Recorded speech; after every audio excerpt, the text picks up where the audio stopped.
Sa chluile cheannis Corn Mhic Shiogúir chuig na champíní ratha Ollscoil Uladh na miot le Ollscoil Uladh-0-10 bhfuil siar sa bblion fe. A mocht na fórna céanna sa clé cheannis mbliana Ollscoil Uladh cláiste Ollscoil Uladh-10. Nún aireocht le Ollscoil Uladh-10 caidlann ard chathracha dhéana de. Bhí carach bomber nach a láir do caidlann seo. Ní go isteach ar banacht. Danny McGill, just an in leanish na bhishe. What's Murdoch? Núnta náid na chéad scór am siút Ceantar Bultig McCaffrey and Ceantar Schultz Arshan Saston. Níonach Ceanháin Grona McCaffrey. Cortú Lewis, Cortú British Keens. Luke Marin on tour field. Piece of Fadamach. Need to go and chill of a Chalach Ned.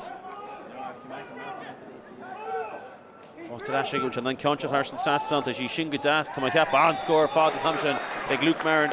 Ag Cean Fáte ag DCU Dóchas Éireann. Chos Identic Masters in Thompson.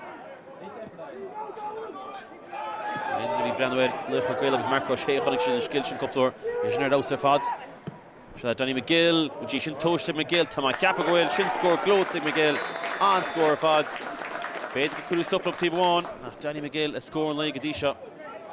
Marinish Kashid, Shasta Sosa a score in the Amshoot. Good DCU, Caulfield, Toss Boston TV Ceantar Bultig ag Dolan. Ceantar and Brando Gama ag Dolan when she's Haran Saston on score fad. Which had Do Nigadisha, Do Defort in Ishige on score. And Ceann V Tasta go Do to up. Ollscoil Uladh Kitchen score. Ceann Mhic Shiogúir. Hold more than Breshan. Murdoch. Tiva Moro to McCaffrey. Fought to McCaffrey.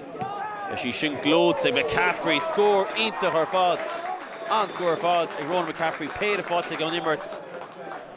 Gashin Ceann all in your fad. Fermanach. Had the crohi Ollscoil Uladh.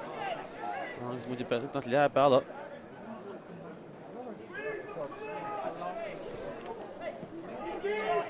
Spórt Thief shop basic Charlie Diamond. Tilisha accused the Brogue.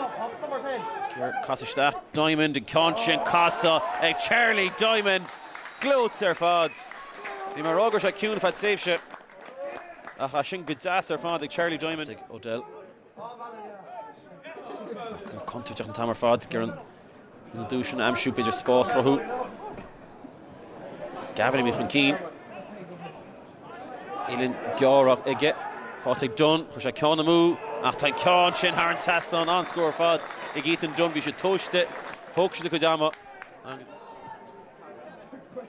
Pass Clishton sin.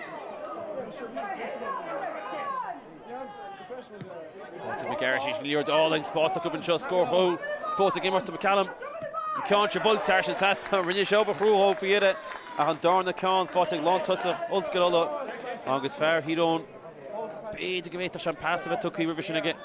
An Thompson Roy McGill agus Lorcan O'Dell níos tá seanta DCU Dóchas Éireann in a bhronsaí bhfuil an transfrothú Dunn fáte ag Dunn. Ethan gimach leis. Beidir go seanta chuúlach ab an seo. Bhfuil ar chó scór tá siad ar chó scór.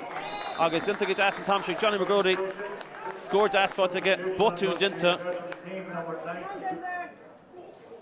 Yes, DCU Dóchas Éireann Gear Tógal na méid tá dinta go gidí seo. Haintrid mach for Alex Gavin. Gavin pastí das a shantan show DCU Ceann eile chur chlór an score which he should create yard Saston tá DCU mi ráchúí chun cín agus a tilte go maithú Sás le go eile Sasnach. Fáte Ashe Pryor to McGrody tá Johnny Cabin si Gadasso Johnny Turfree get a holy there Johnny well well tough here be fair one nach is the core about the Ceantar and Saston. Agus basically chance to check DCU. Kirtún a score. Ethan Dunn. Well, ní has to say, mar béis a tain. Agus UCD, Ashe Glyphic Canish.